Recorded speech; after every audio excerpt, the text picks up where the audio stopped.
Good morning, everyone. Good afternoon to some, and good evening to the most courageous one in the crowd. Thank you very much for being here. Thank you, Steve. Thank you, Philippe. How are you this morning? Very good, thank you. Excellent. Great.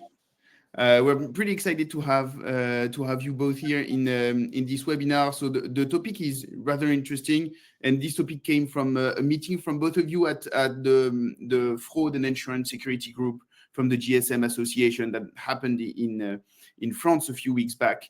So I think it's great that from these great interactions with the community, we get to a point where we communicate about very important topics. So big thanks to both of you, and particularly to Steve to take some time out of his busy schedule.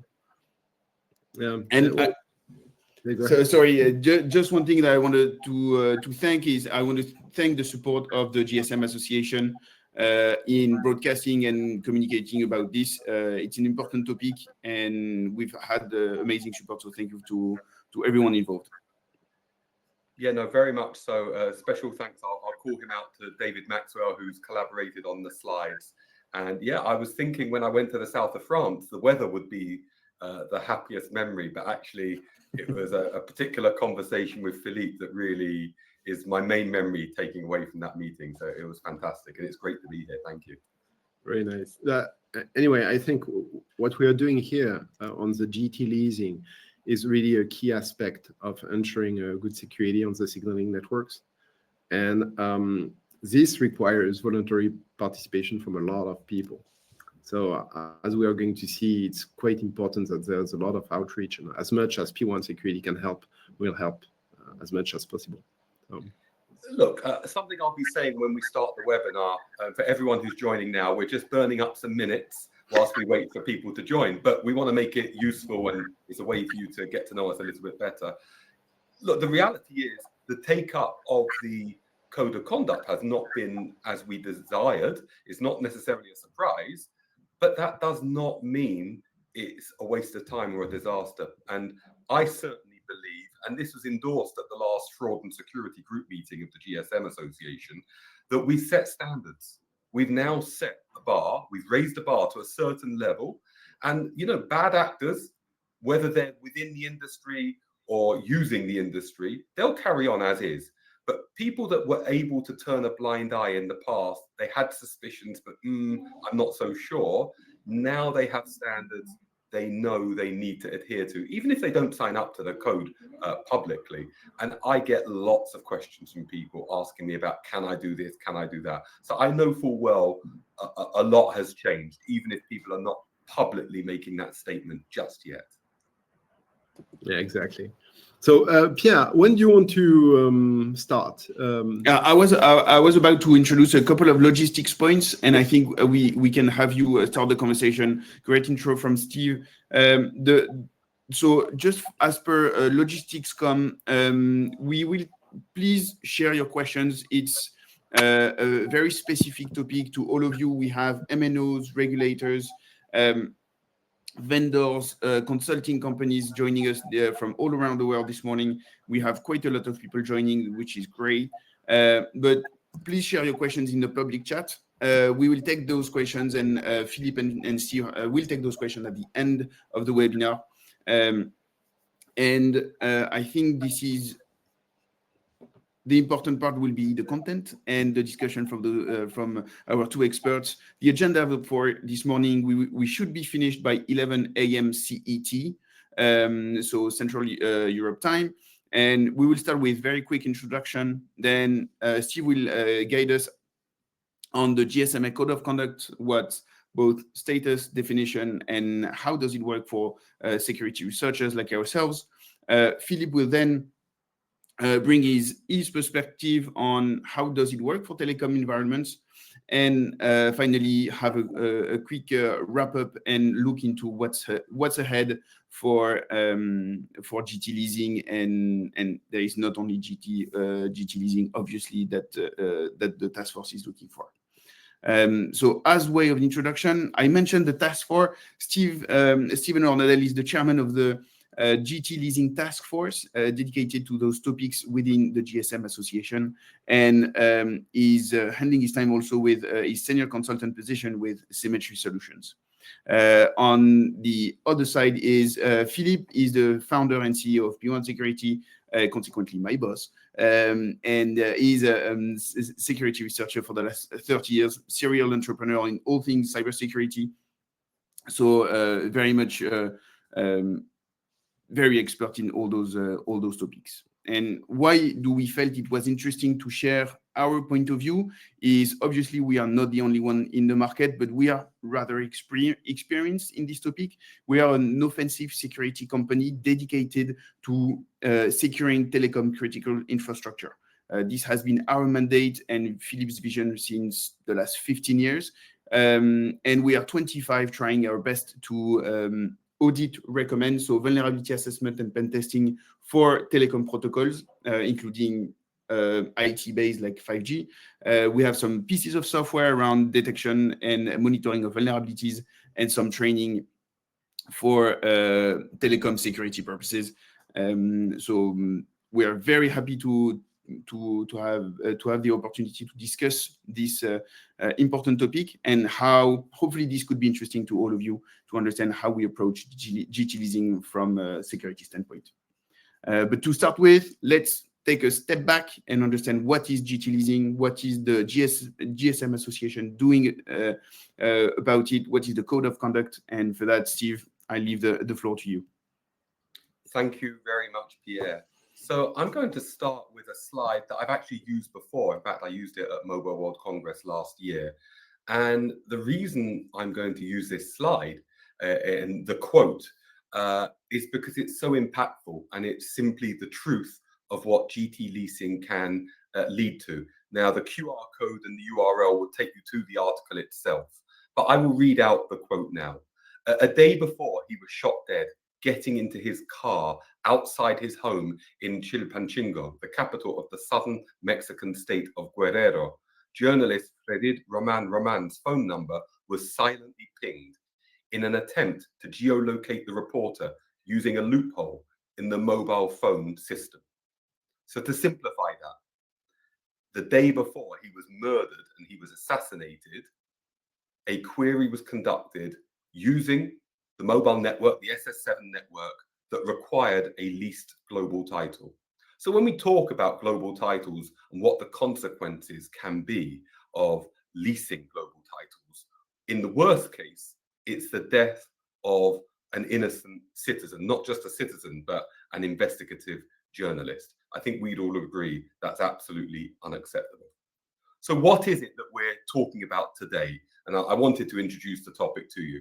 I think it's important to understand that there's nothing wrong with a global title as such. It's a legitimate part of network infrastructure. And operators around the world use SS7 signaling to support roaming and interconnection with each other.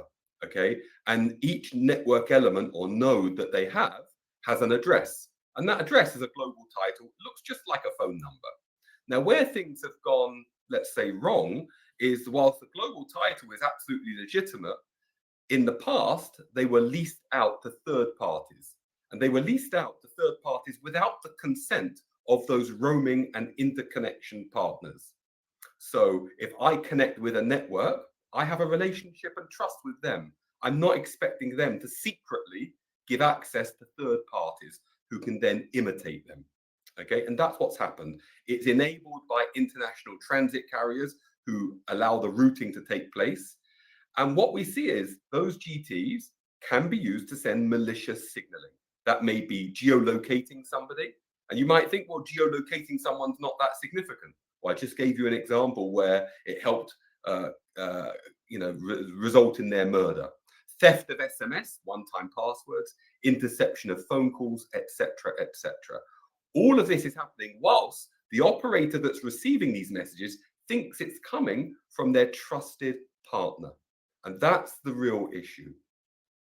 Now, this global title leasing started decades ago, and it started in response to a technical and commercial need to problems where there was no other solution. So it started basically somewhat legitimately, okay, But then bad actors took advantage of the capabilities. So whilst entrepreneurs filled this gap between user demands and lack of capabilities with some innovative solutions, in the end, it turned sour. And whilst there are some legitimate use cases, there have been many problems. Now, when I say there's some legitimate use cases and others, I think this slide here gives a really nice overview, starting from the top with the most legitimate, ending at the bottom with what I would suggest are the most illegitimate. So the first example here is penetration testing. I think we'd all agree penetration testing conducted by security companies with the objective of making a network more secure is a good thing. The next example, validating a phone number, an MSI-SDN. Is it a good number in a correct format? That seems very innocuous. Confirming if a customer's ported from one network to another. That seems relatively legitimate.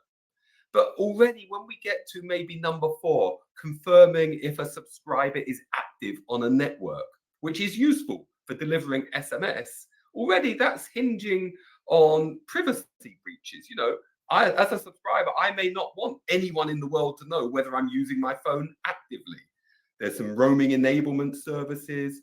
And then number 6, obtaining free access to network functions or bypassing charging. There's a word for that, and that's typically called fraud. Okay, so some of these things can become quite illegitimate. And clearly, if we get to number 10, denial of service attacks, number 9, tracking subscribers, the final one, number 11, intercepting phone calls and SMSs, which includes one-time passwords, clearly that's absolutely unacceptable. And it was in reaction to this that the Fraud and Security Group of the GSM Association took action and set up a task force, which I volunteered to lead. And we have now delivered a voluntary code of conduct and public compliance process. Now, this code of conduct places numerous obligations on GT lessors. They are the operators that lease GTs to third parties, to transit carriers. They're the carriers that enable this traffic to be routed. And to GT assignees, they're the operators that have a GT that have not yet leased one. Okay, so the goal is that all GT lessors are held accountable and responsible for traffic sent by their GTs, whether they send that traffic or a party that they've leased the GT to sent the traffic. In other words, there's no more plausible deniability. I didn't realize what's happening. I'm not responsible. Now, when we started looking into this problem, okay, we discovered very quickly that there are 2 ways of routing traffic, okay? Now, in the top panel on the right-hand side, we can see a red line going from the lessee to the lessor, and then to the transit operator, and then to the target operator. And that is routing via lessor. And what that means is if a lessor leases their GT to the lessee, they will see all of the traffic because all of the traffic passes through their network. They have visibility of the traffic and they potentially have the ability to control the traffic. That's great. But there was one small problem. Virtually nobody was doing that. Okay. What actually was happening in the real world is the panel on the bottom, the routing to lessee only. And here you see the red line goes from the lessee to the transit operator and then to the target operator. And you'll note the red line does not pass through the gray box with the lessor. Okay. And what that means is the lessor has no visibility of the traffic and no ability to control it. Now, clearly, as the slide states, the advantages of routing to lessee only are simple. It's more efficient routing. You've got 3 parties involved and not 4. It's less complicated. And the transit carrier will enable this, that transit operator will enable this by plugging in this leased GT network into their GT, this leased GT into their network and giving the lessee direct access. So that works really well. But as I mentioned, there's some real big disadvantages. The lessor has no visibility of the traffic. They cannot apply controls. And what we absolutely saw in the past is the lessor would simply use plausible deniability and claim, I'm ignorant. I didn't see what's going on. It's not me. It was a third party. I'm not responsible and not accountable. Let me speak with them. I'll make sure it doesn't happen again. Well, that's not good enough. And that is literally what was happening all of the time. So as a result of that, the code of conduct prohibits routing via lessee only, and it prohibits it in a very clear manner. So where are we and what's coming next? So as of now, the code of conduct has been published and it's now in force. Now, look, the reality is there's been a very poor take-up. I checked a couple of days ago, and we have 3 supporters, and that number has not changed for many months. And a supporter is a mobile operator that says, I fully support the code of conduct. However, I don't actually lease GTs, so I can't sign up to it, which makes sense. But we do not have a single signatory to the code of conduct, and not a single operator that leases GTs, nor do we have any international carriers, and they are the ones that enable GT leasing. Not a single international carrier has signed up to this either. So we haven't seen leadership from them. The leadership on this is very much coming from the task force and the GSM Association. Now that's where we are. In terms of new activities and what we're working on now, work has started on diameter endpoint leasing. So at the last meeting of the GSM Association Fraud and Security Group meeting, we conducted a brief survey, and we've received endorsement from the meeting to start work on diameter, even though the take-up of the code of conduct has been disappointing. And that's because I think it's been recognized it's really important to have standards and to raise the bar and set out what reasonable standards are.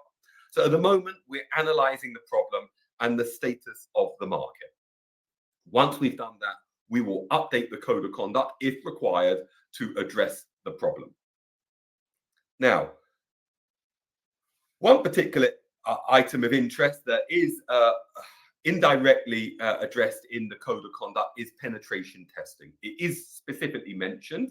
And I think first thing to say is, and I'm not just saying this because I'm on a webinar with P1 Security, conducting regular penetration testing is best practice. I was the SVP of the security business line in Mobilium.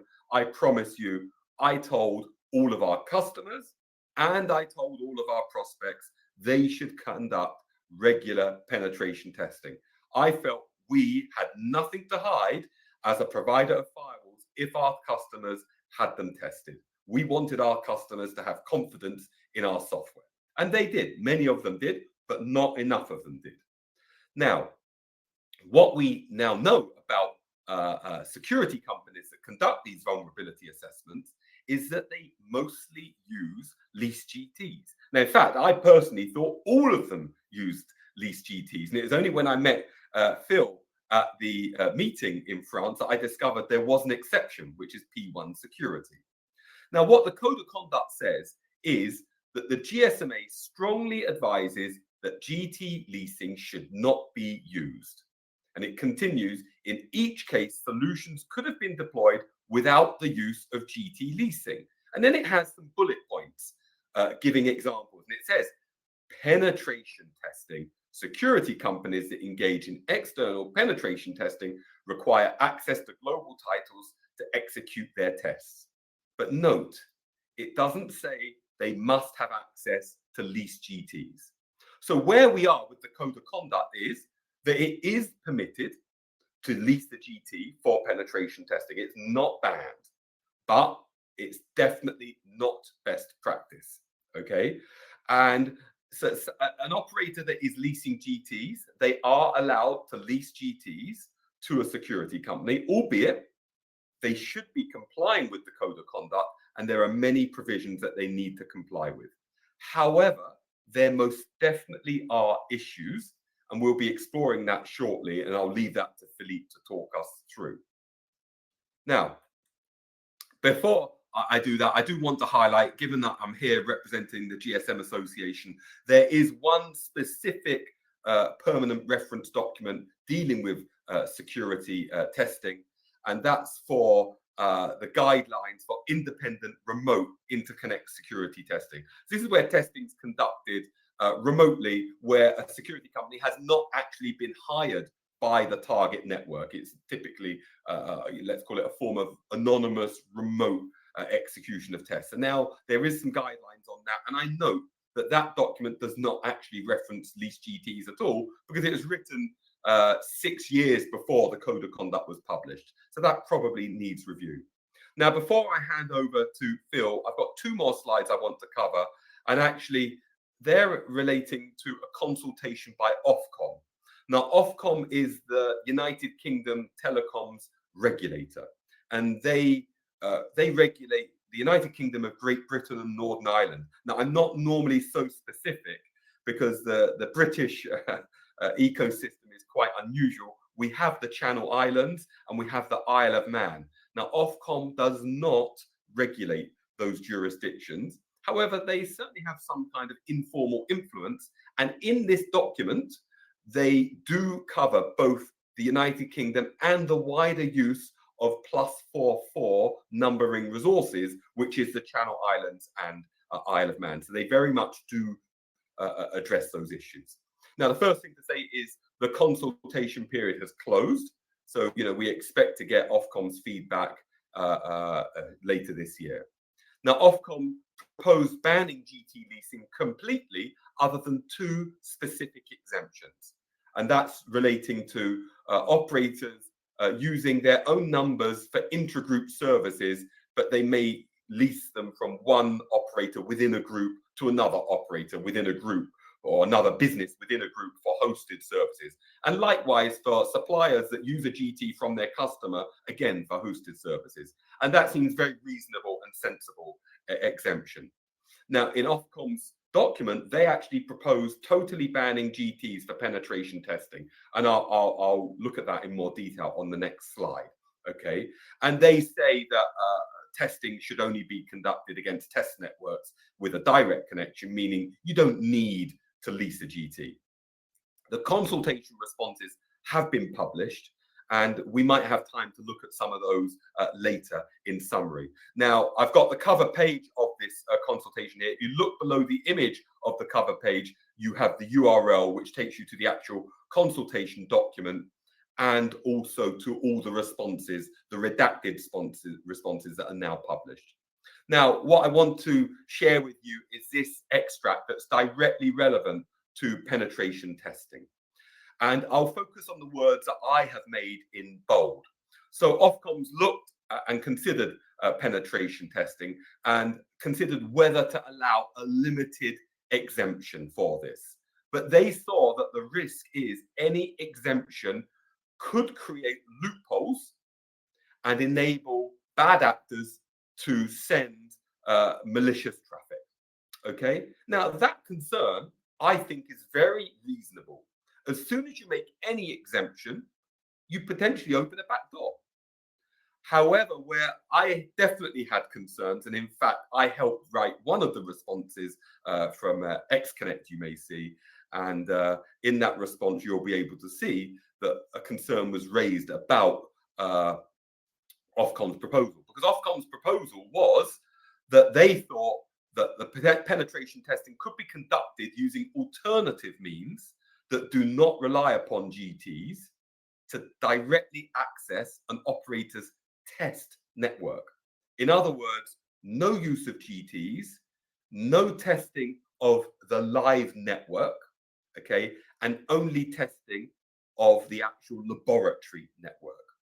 So I think there are many concerns around their position, and that means I've got a really great point in time to hand over to Phil. I think before Phil addresses Ofcom's concerns, he'll introduce the subject of penetration testing more broadly to you. So over to you, Phil. Yeah, thank you very much, Steve. And definitely in the chat, there's a lot of lively questions that we'll answer directly at the Q&A at the end of this session. But to give a perspective right now on how basically we do penetration testing for signaling. So penetration testing for signaling is a bit different from penetration testing, let's say, from internet perspective, because we need to connect and to appear as basically a valid network on the SS7 network, or of course on the other signaling networks such as diameter, GTP, and now 5G SBI for 5G networks that starts to appear. But to do that, basically we interconnect with the target network as a normal operator. And typically the penetration testing companies did not have that status. So that means that in order to perform the pen test, there needs to be an interconnection between our penetration testing equipment and the target equipment. And this goes through the global carrier-based interconnection network. For SS7, it's called the SCCP network. Sorry for technical terms. We'll try to avoid going into too much technical detail unless requested. And then we have basically our equipment, which is interconnected with that and is able to send attacks under the direction of either our customers who interact with the web UI or the P1 security experts. So really what we see is that there's many different kind of engagements that can happen based on these. For example, there can be, of course, the typical white box, gray box, and black box engagement. White box being with every information needed to be able to know what we are targeting precisely within the target audited operator network, and black box with it, be it with no information. And then there's a kind of depth about the target system testing. So typically, most of the time, we have routine baseline scans or high-level scans. These are also called overview scans, give the operator a bit of an overview on their security based on referentials. And these referentials can be, for example, the ENISA 5G security controls from their security control matrix, GSMA based recommendations. So there's FS document, fraud and security document, that are public, or most of them are public, and give direction on what should and should not happen on the SS7 network and other networks. And of course, we have our own proprietary vulnerability knowledge base, P1 VKB, which contains around nowadays more than 2,000 vulnerabilities on signaling and core networks of operators. And these vulnerabilities, some of them will be found into the target network of operators. So that's the typical baseline scans that we are going to do, but then there's very often a need to go more in depth. And in-depth scans means typically to not only test against known vulnerabilities with typical setup, but to test for any kind of configurations that could be at the target operator. And also to be able to do bypass testing. That means SMS firewall test bypass and signaling firewall bypass. And to do that, we need to send many more messages. And then finally, very often there's a need for when we start dealing with the security of target operators, for an expert to go and not only do a full scan, but add human intelligence to see what are specific to this particular operator. So we see there's many different kind of engagement in terms of telecom security pen tests and signaling pen test. And typically how we do that is that our signaling equipment is going to simulate the normal behavior of a mobile phone network that is dealing with the target mobile phone network. And typically this relationship is called, it requires a roaming agreement, an interconnect agreement. And this is where we are going to basically abuse the signaling of normal networks in order to test if some vulnerability is present or not. So in the chat, there was some reference about, for example, geolocation attacks, because there's rough geolocation attacks done with SRISM messages, which are part of SMS sending and receiving. And there are other more dangerous attacks based on anytime interrogation messages. So these ATI messages can give the precise geolocation of the target subscribers. And there's many different kind of tests that are done, but basically what to be remembered is that we are abusing the normal usage of these messages going on SS7 network. And to do that, what's important to understand is that we must appear as a normal roaming partner to the target network. And we're going to differentiate between what P1 has right now in terms of having its own GTs and what other security companies may have used, some other pen testing company may have used in the past by using GT Leasing. And to understand that we can pretty much do our job without GT Leasing. So in here, what is important is that in our approach, what we've done is that we requested to have our own identifiers to accept to the French regulator in order for us to be clearly identified. And we were issued our own numbering range, which enable us to use as global titles. So these GTs are actually ours. And then we were issued our own mobile network code, which is, for example, super important to use to test a diameter, to test 5G SBI, because it's making us appear as a full-blown network that could have a radio coverage. And of course, we use these resources to do testing through SS7, diameter, IMS, GTP, 5G SBI, 5G signaling, etc. One of the key aspects where it was critical for us is that by using our own GTs, our traffic was really attributed to us as P1 security and not, as in the case of a GT lease, to a third-party operator that would be kind of liable for our traffic. Now, there's a flip side to it, is that many GT lessors, so the operator giving their GTs, are actually not looking in the traffic and not even recording it. So that means that they say, I don't look, so I'm not responsible. And in the end, it does not work like that. These operators are still responsible for the traffic on these GTs. We wanted also to have a full track record and explainability on our traffic and not to be able to have our traffic mixed or, how to say, modified by an upstream party. So this way, we are fully accountable and liable and identifiable by any kind of traffic during our penetration testing.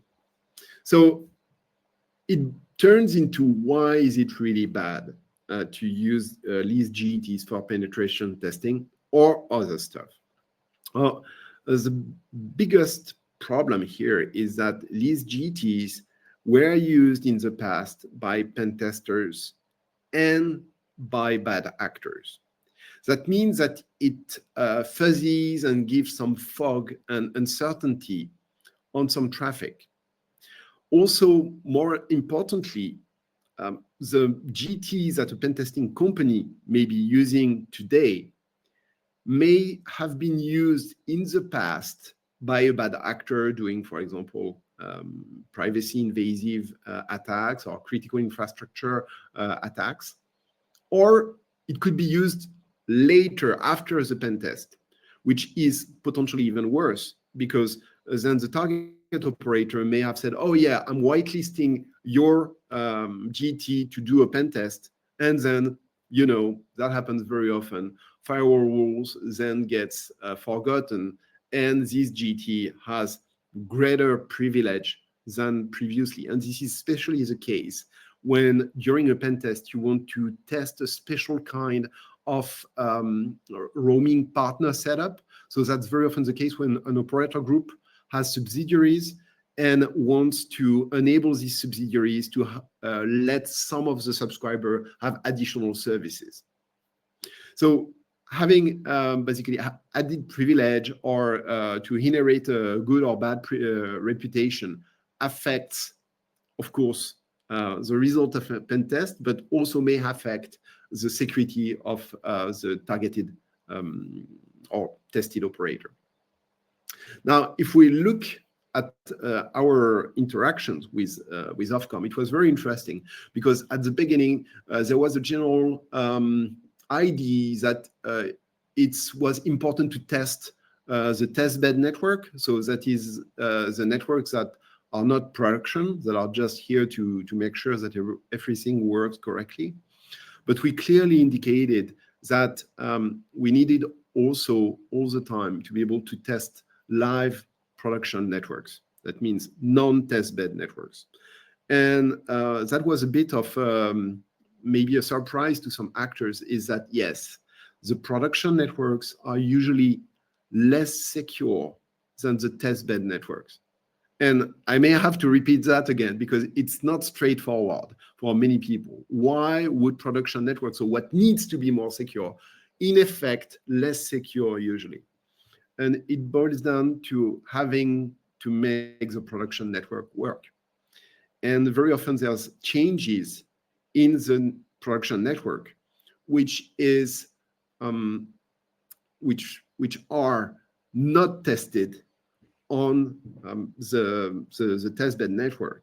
And some of the network, I would wish it was not the case, but some of the network fall into place, fall into production with many changes, and finally it changes, so don't touch anything. And sometimes it's not done even by the operator itself. It's vendors that do that on behalf of the operator. So of course, when it's working, you don't want to say, well, it's working, yes, but we need to go back to test, but it's working, let's not touch it. The other big problem of production network is that you just need to have one vulnerable equipment into the target network.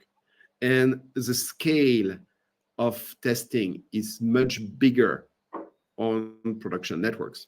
So here, there's really basically things that are non-trivial, counterintuitive kind of situations. And in order to do, of course, this testing on production networks, that means that you have to have a real GT, that you need to go through the real set of carriers for this operator. And that's why basically some of the penetration testing companies used leased GTs. We never used leased GTs. Never since 15 years, since the beginning of P1. And that was a clear and conscious decision. But we understand that some of these companies may need or may have needed GT leasing in the past, but it's not a good solution because now regulators are getting to know, they start to understand, they start to own the telecom signaling securities themselves. And it's sometimes hard to understand who can be trusted because, of course, some bad malicious actors pose as security companies. And if they have a website and they look like normal security companies, and surprisingly, they don't do much for security, right?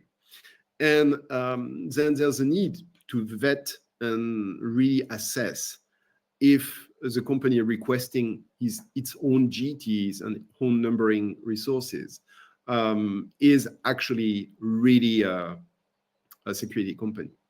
The regulatory support is coming up. It was not the case in the past. What we see is that regulators are super eager to get education, to get support, to understand complex situations. They also look into visibility of all their networks. So that means that we're in relationship with a regulator where we help them see the overall security of all their operators on their in their country, but also the kind of traffic and the kind of attack they receive, but also the ones that are emitted from the country toward external. And of course, this has security implications, national security implications that we understand. So that's super important to see that the support is coming up. Also, there's just some people who are unaware that you could have your own GTs. And here you see really P1 security is not like looking into just at itself. We are trying to help the overall security of operators by trying also to help other security company raise up and be able to have their own infrastructure. Also, there's a problem of lack of budget, because it's not just like requesting a GT and you have it. Very often there's rejection, there's discussion, you need to be trusted, so you need to show that you can be trusted. There's also just some people who don't want to look into the problem, because some people, you know, the film Don't Look Up, some people still have the tendency of the ostrich to not look at the problem, therefore it doesn't exist. So if we now look at the next step, and that's where basically with Steve, we are going to be able to discuss this. There's basically a lot of, and don't hesitate, Steve, to jump in if you want. Okay. There's really a big force that is ongoing, and already what we see is that the consensus that was reached is indeed progressing, because people can't say, oh, I didn't know. Now it's clear. Now it's something that operators know about, and even if some or many didn't sign it, they can't really say, I was not aware. And not only this, but also at the carrier level, the carriers were very often interconnecting the GT lessee, so the people, the third parties that were using GTs from operators. And now, basically, they know they shouldn't do that. So, of course, as long as they didn't sign the code of conduct, they can legally still do it. But on the SS7 network, there's many IDSs and basically firewalls that has been deployed. Some we have direct information about our deployments, of course, and we can pretty much see who are the bad actors. And it's getting harder and harder to hide bad activity. The other side is that we are going deeper. So, for example, we started with Steve and the whole work group. There's a push toward having diameter being taken in account, because it's not GT leasing anymore. It's FQDN or Realm or basically host name or domains leasing. And what we see is that there's really a big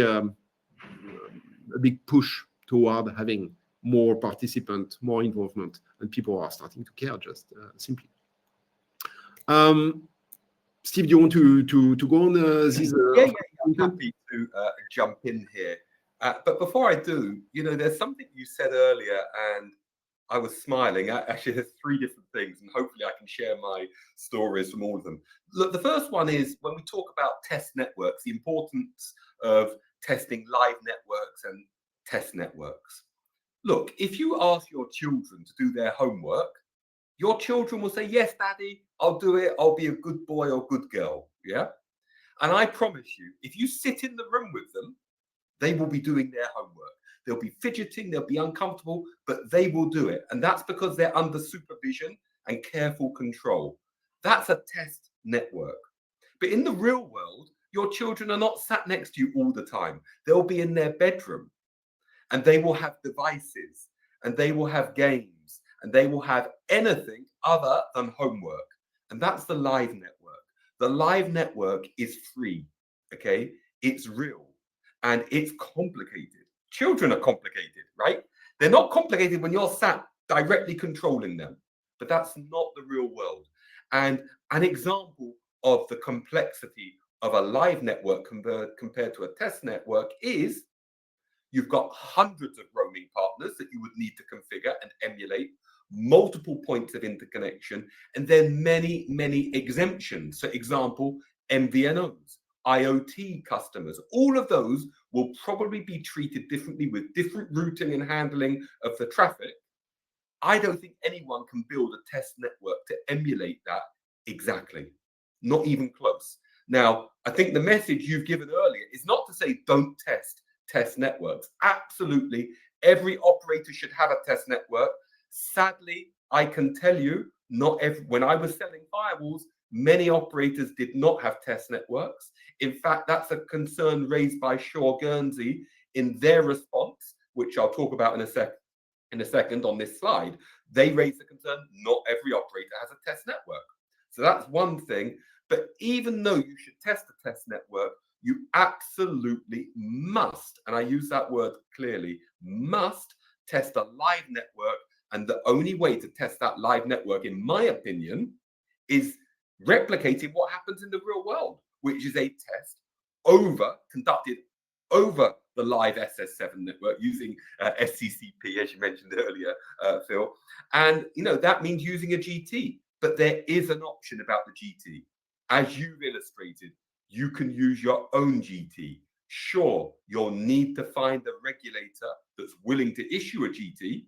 And for those of you that do review P1 Security's response to Ofcom, they make that point clear. Not only should security companies use their own GTs, but they need regulators to cooperate and collaborate and provide them their GTs.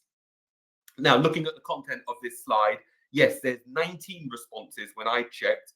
They're all published. They are redacted, but they're still very interesting. And to summarize those responses, 7 come from mobile operators, 3 of the 4 British operators, and 4 from the Channel Islands and Isle of Man. 10 IoT companies and MVNOs. They are really interesting. I really enjoyed reading them.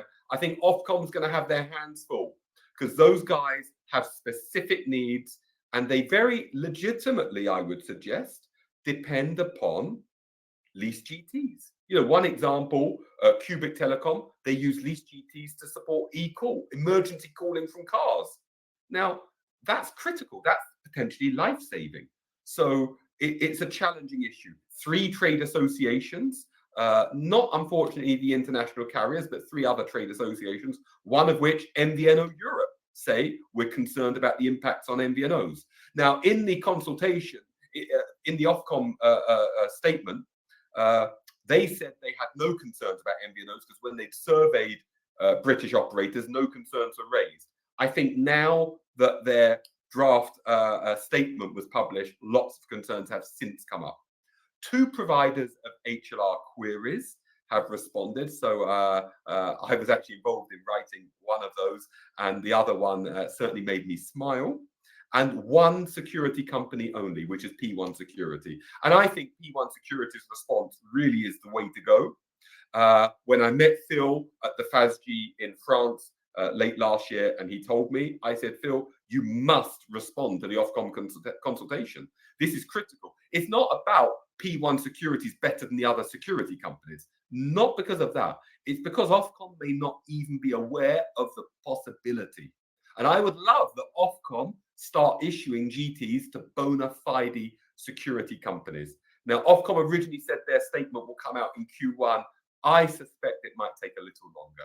I think they'll do well to come out in H1. Now, I want to come back to one more thing, actually, and that was bona fide security companies. Phil said earlier, there's a risk that people purport to be a legitimate company, but they're not. Look, if I was a hacker and I wanted to get into the depths and the nitty gritty and the real detail of a network as an adversary, what would the best way to do it? Well, I'd get paid by the target to be their security company and to vulnerability test them. That would be the best way. Now, guys, you're going to say, oh, Steve, come on. Yeah, it sounds great, but that's cloud cuckoo land. No one would get away with it. Really? There's a great story from the past. I think I was laughing when I read this. There's an article on the Washington Post and others. Look up Crypto AG. I think it's from the 70s and 80s. A Swiss company as trustworthy, Swiss. They're neutral. They're the most trusted in the world, allegedly. Crypto AG provided devices for encrypted, secure communication from one location to another. It was not used by the Soviet bloc. It was not used by the Western world. It was typically purchased by the non-aligned world, many, many countries, okay? And it turns out the owner of Crypto AG was a combination of the BND, the West German security agency, and the CIA. I don't think I need to explain who the CIA is. They literally owned the company, and they placed vulnerabilities in the encryption algorithms, meaning they could hack the communications. It has been done in the past. It is being done now by someone, and it will continue to be done in the future. A more recent example was the exploding pages and walkie-talkies that Hezbollah used in Lebanon. They purchased them themselves. They weren't compromised. They weren't stolen from their warehouse and somehow tainted. They purchased them from what we now believe to be a fake company, a front company set up just to put bombs directly into the hands of Hezbollah terrorists. That's how it was done. So this is an age-old tradition, and I do think that will be a challenge for any regulator. How do they vet who is a legitimate bona fide security company and who is not? But that will be, that's the fun for the future, and that will be the challenge going forward. So I think, Phil, perhaps over to you now to wrap up before we take final questions. Yeah, thank you. And to re-wrap up very, very quickly. So what we see is that we need to use GTs to do signaling penetration testing. We go even over the top in terms of this, is that we have our own IP ranges. That means that when we do penetration testing also on the IP roaming network, which is called the GRX IPX network, we use IP addresses that are registered to P1 security in the WUIs and are basically dedicated to our use. So that's a best practice. The bar is not so high. So it's a matter of being serious and showing seriousness of your test and being able to control and make sure that all that you do is really the traffic you're sending as a security company is what is being received. Of course, GT Leasing is a shady business. It's not a clean business. People are using it for bad purpose. So that means that people who GT themselves can resell access. And there was a question about the prices of GT Leasing in the chat. We are going to come to that. But some of the actors are offsetting the cost of having a leased GT by leasing access to a sublessor. So to a sublessee, I'm sorry. So to a sub-renter of these resources. That means that a pen testing company may rent some access to SS7 network from bad actors instead of from the operators. And in this case, not only you don't know if what you send is what is received, but on top of that, you're leaking direct attacks. You're leaking attack methods to bad actors. So this is totally not acceptable. And Ofcom absolutely prohibit that. But I can tell you, there is definitely at least one response to the consultation where they say it should be allowed. Yeah. So, there's all sorts of viewpoints out there, not necessarily coming from security professionals, though, probably more from commercial specialists. Yeah. And also what we see is that regulators are waking up because, of course, you probably have heard about the Salt Typhoon attack group that targeted many critical infrastructure, especially in the US, but all over the planet. And they know that they need to take care of security. And it's not only the network information security agencies of each country that have a responsibility. The regulators themselves start to get things into, and security matters into their hands. And now there's quite a network to support them.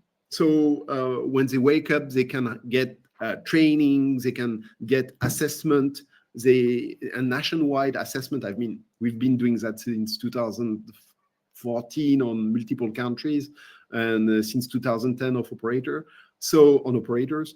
So it's easy for them to know where their security stance and to then go ahead and increase their security level for their country. It's probably a matter of time, but it's also a matter of trajectory. That means that the more we push and the more we show that there's ways to deal with this GT leasing problem and to deal with security and to make everyone pleased, then it's going to get faster adoption. And we are getting everyone on board, not only the operators, but also the carriers, who have a huge responsibility there because they enable the interconnect of parties. So of course there will be always bad actors, and actually it's funny because when I'm speaking bad actors, I see in the chat mentions about some companies. These bad actors will always exist. There will always be some operators or carriers that say, "What? But I was getting revenue from it." Yes, but all revenue is not acceptable. And here it's clear we are going to clean up SS7. The problem is that it can't be considered anyway as a walled garden, but we still need to make it more secure by default, and at the same time to clean up and make sure that not only security controls are there, but also that we vet and increase the access control to the network. Maybe we can go into the Q&A now, Stephen. Yes, definitely, there is a few questions from Roman, Rasmus. So maybe taking on a couple of questions. Well, I've seen one, if I can quickly jump in, Sure. from James. I don't know James who. Do I think the GSMA code of conduct will actually make a difference? So look, on one hand, we don't have any signatories, so that's clearly not good. But as I mentioned earlier, I have seen a difference. I've seen operators approach me for guidance on how they can comply with it, even though they're not publicly supporting it. Many have said they are doing gigantic audits within their network. They are having to remove business, existing customers, because the behavior they have in place is not compliant with the code of conduct. So it is making a difference. Will it change the world though, James? Unfortunately, I suspect not. But having standards in place is an additional barrier. Yeah, and one thing to add on this is that this push is interesting because some operators are starting to say, okay, now I need to look at my address plan and who owns what GT in my network, not from what was declared, but what really exists on the network. And we are able to help them and say, okay, you seem to have declared these 110 GTs, but actually we see 124. So these 14 GDs that are not part of your infrastructure are part of someone's infrastructure. Who is it? Is it simulated? Is it terminated at the carrier upstream from you? Is it leased to someone else? But is it also some rogue interconnect? We've seen that in the past, that some people had set up basically some carrier gateway, I would call that, in a way that was actually not legitimate for the operator. And when the operator started to look into the traffic, not only it was creating bills with the carrier that they were paying for but not benefiting from, but also they were responsible for the traffic. So it's very interesting to see that this whole cleanup, once it started, it's happening a bit everywhere. And Pierre, you wanted to select maybe some of the... I think there was a great question from Rasmus on your thoughts on entities like Think or Rayzone. So I'm very clear there.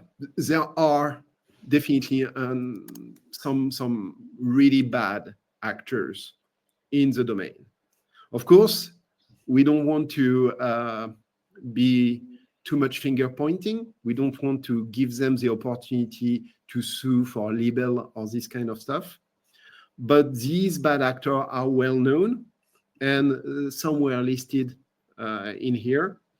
And we need to basically clean up not only directly their connection to the SS7 and other signaling network, but also who they do business with. On this, there's a little bit of problem is that sometimes they enable government agencies in order to conduct their basically sometime judicial inquiry, sometime non-judicial, more surveillance or intelligence inquiry. And that's a bit of a problem, is that also governments and administrations and agencies need to understand that they need to use ways that are legal. So I think here, yes, really, there are some entities which are bad. And there are some operators who are way too lenient and say, oh, I didn't know, as an excuse, or they precisely know, and we know they know. And basically, this is going to be cleaned up a bit. Thank you for your response. A question from Rasmus. What is your thoughts on entities like Think and Rayzone? Well, I think many of us on the call will know of Andreas Fink and companies like Rayzone. My thoughts are on companies that conduct legitimate and legal activities, I respect, and companies that don't respect the law, I don't tend to respect. I think I don't want to say any more than that, if that's okay, for obvious reasons. On a more technical topic, John asked a question to you, Phil, as part of your chat with him and the rest of the audience, to get an understanding on routing for device SIM being configured for the leased GT. Yeah, so it's a question from John, right? Yes, absolutely.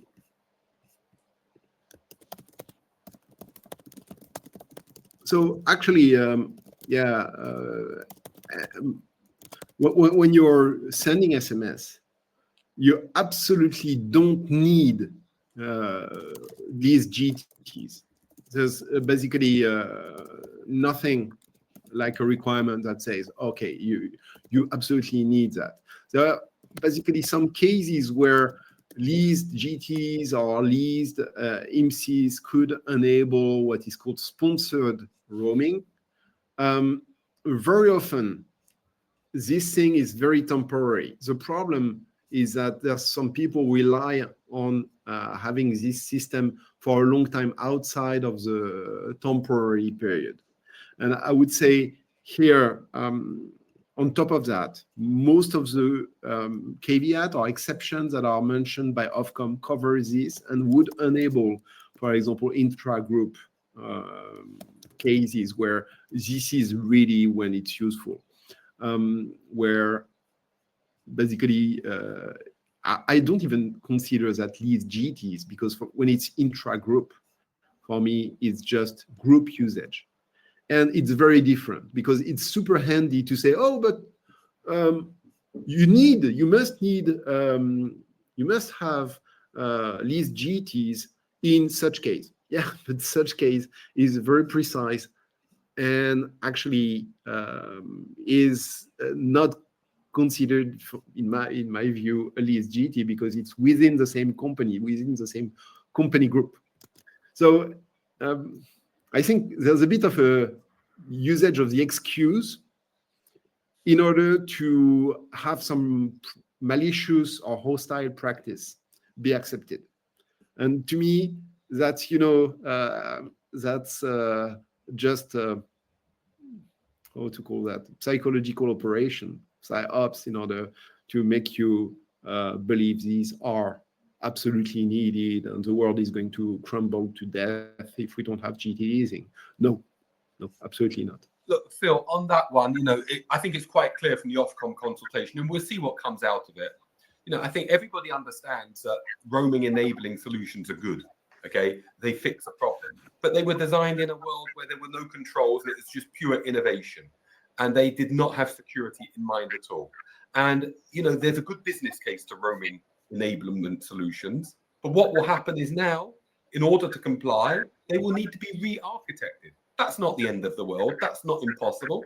Some investment for the first time in many years will be required, just like investments required when 3G was added, 4G is added, VoLTE is added. All of these things needed additional investment, and now some investment will be needed to enable secure roaming enablement. You know, that's clear.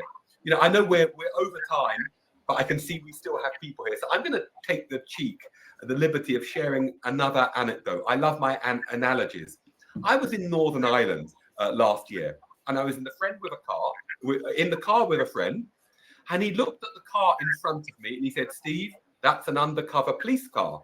I said, "Really? How do you know?" Because the point is it should be undercover. He said, "Look at the glass windows." He said, "They're slightly green." I said, "Oh, yeah." And I thought to myself, yeah, he might be right, but it might be rubbish. 2 minutes later, a police car, a marked police car, came in the other direction, flashed at the car in front and waved at them. So clearly, it was an undercover police car. And he said to me, yeah, during the troubles in Northern Ireland, you know, when the IRA and the Protestant terrorist gangs were both at war with each other, he said nobody would buy a Ford Mondeo. I said, really? I said, why not? Because the police use Ford Mondeos as undercover cars. And he said, if you had a Ford Mondeo, people might think you're an undercover police officer, which would make you a target. Now, you might be thinking, why am I talking about that? I'm talking about that because of the recycling of GTs, relevant and related to penetration testing. You don't want to take a GT that people might think is being used by a bad actor, for example. And if they're recycled, you want a clean GT, okay? Nor do you want a criminal, let's say, to purchase a marked police car so that they will be seen as being trusted. They're not allowed to. You don't want them also to take a good GT, a GT that was once used by a security company. We need to have clear separation and segregation to keep things in silos, to keep them clean, and to avoid cross-contamination. And for penetration testing, which is, you know, the thing we really wanted to focus on today, penetration testing and global titles leasing is bad news, it's bad practice, and it opens up a lot of risk. Yeah, very true. So I'm going to end on my side with some of the chat questions were requesting about how, as an end user, subscriber, or enterprise, can you check about the security of your operators? So, you know, we've been doing that for quite a long time. As P1, we created a SS7 map of the security status of all operators worldwide. That was back in, I think, 2014. So 10 years, more than 10 years ago. And now we do this kind of test for enterprises. We want to know about the security of their upstream providers and mobile operator in collaboration with the operators. Of course, there's interconnect security testing guidelines which are in place for this. But that means that if you're an enterprise, we can easily tell you the level of security of your different MNOs and MVNOs in your different countries. And of course, it becomes more and more an area of concern of enterprises because they want to know where they are more secure, and they want also to know when they use eSIM, when basically these are going to go on secure networks or insecure networks. And that's super important because you depend from your upstream security. So it's a kind of vendor risk management or supply chain security, where part of your communication or all your mobile communication goes through the mobile operators. So part of your communication are going to be affected by the security of such operator. And once again, I talked about Salt Typhoon a bit earlier. Many attackers and nation states and advanced persistence threats are well aware of that. And we need to give assurance and way to know about your security. So definitely, I'm not going to talk too much about that, but contact Pierre directly for this question he knows about. And I think we still have many more follow-up questions. So what do we do, Pierre? We do have a lot of questions, but unfortunately, we all have, and you know, I'm sure Steve, you have plenty of things to do. So thank you to all the great questions. I think this needs to be discussed more deeply. You know, seeing the conversation coming up But again, I've mentioned in the chat, don't hesitate to reach out to us. And we have the contact of Steve. He's going to help us also draft any answers. Those are important questions we need to address. So obviously, if we can help in any way in either your organization or just thoughts, let us know. There is a lot to be done, but there is a lot going on to help, and hopefully our posture can be interesting to some. And I guess it sounds like a follow-up session. Absolutely, Rasmus. And I think, Rasmus, you will have the end word here. So yes, follow-up session, definitely. Thank you, Rasmus, for the great idea. We'll follow up with you all on this. Thank you a million times, Steve, for your time. Philippe, of course, and have a great day all. Thank you, everyone. Have a great day. Thank you. Bye.